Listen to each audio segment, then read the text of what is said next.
Kenyans, ladies and gentlemen, I am Paul Komolo, PK, young political analyst. I want to start by congratulating His Excellency William Samoei Ruto for the good work he is doing in our political arena. He has indeed kept Raila on toes, and it is healthy for our nation. I believe that our Deputy President has read the book 48 Laws of Power, and he has mastered what it means to have power and control it. However, I fear for him because he could have missed what law number 47 states. And I quote, Robert Greene indicates that never move too far in victory, know when to stop. Unfortunately, His Excellency has been moving at a very high speed, not knowing when to stop. He has assumed all roadblocks, he has assumed all road signs, bumps ahead, he can't know or tell when to stop, and perhaps he could be headed in the wrong direction. How I wish he mastered the 47th law. Fair enough. Allow me give my submission today from a mathematical perspective.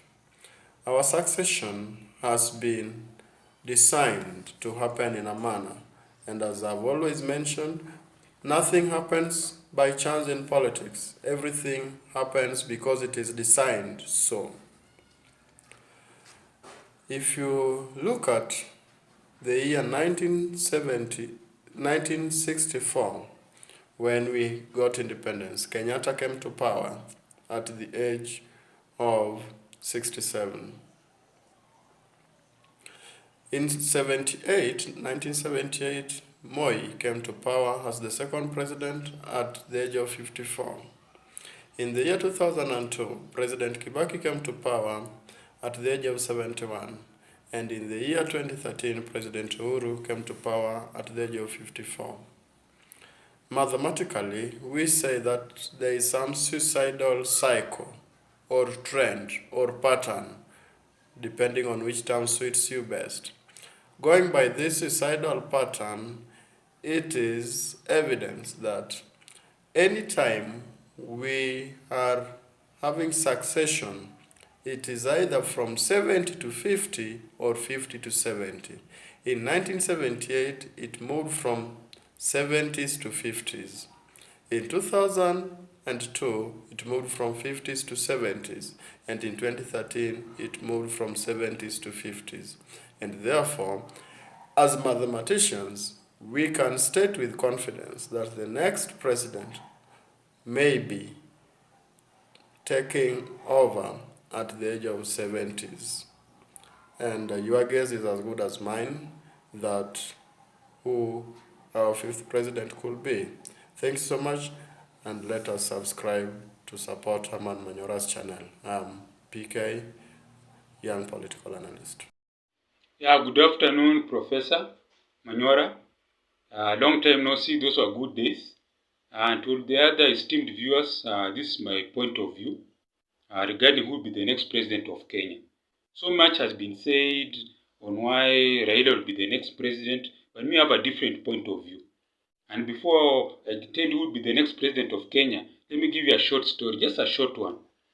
The way I see things, back in the day where I come from, it's called Kalalani. There used to be a man. This man wanted a beautiful maiden across the village from where he lived on. But this man didn't have the means to get that beautiful lady. So every time he'd go to the parents of this beautiful lady, they will always say no. It went a matter of times. Even though at time the lady had accepted to take the man, to take the man as the husband. But the parents refused and took away the lady. This happened once or twice for the people say. However, eventually, the parents have accepted, have released the girl to this man. But the man goes to the lady back to his village, to his home, but he's ready to share the lady with other men. And then you ask yourself, how? How can this happen? You have fought for this lady for so long, but at the last minute you're ready to see it with other men. This is what I call the BBIs. Because back in the day, I remember the former president, he said that, our former late president, Moi said that Khan will live for 100 years. And true, this so-called Azimio, in my view, is one big mongrel of just Khan. Look at it, everyone is just Khan from where I sit. So me, this once BBI goes through, this is what's going to happen. In my view, the Prime Minister will be Raila Amolo Odinga, Honorable, and then the Vice President will be uh, Kalonzo, will be the Vice President. How are they going to appease the Central Province supporters? Simple. They'll give him plump jobs. They'll give them the Minister for Finance, Minister for Internal Security, Transport. Those are plump jobs. That's why some of these CS have not resigned. They'll inherit the jobs. So now ask yourself, who will be the president? I've told you who will be the prime minister, vice president. Now who will be the president? Professor always says a prince is given. A prince doesn't fight. Look at all over the world. Princes don't fight for anything. They're given. So you may ask yourself, who is this prince? I've told you the father was in power for over 24 years. For the people who were born in 2000, maybe you just had a bit of taste of his presidency. You had free milk then and all that.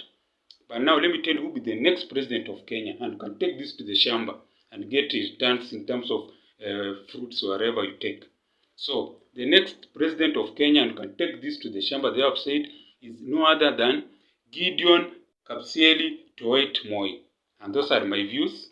My name is Josiah Maima Oduor. Thank you. Let me analyze the tour of the Deputy President to UK and United States. This has proven him to be the king of doublespeak, a man of two mouths, basing on the events from reception that did not meet the presidential standards and the attempts to visit the White House, which never existed, proved that DP has no established connection in the diaspora. Two is lamenting. The deputy president was full of lamentations. From the first one, claiming that there are attempts to rig the election.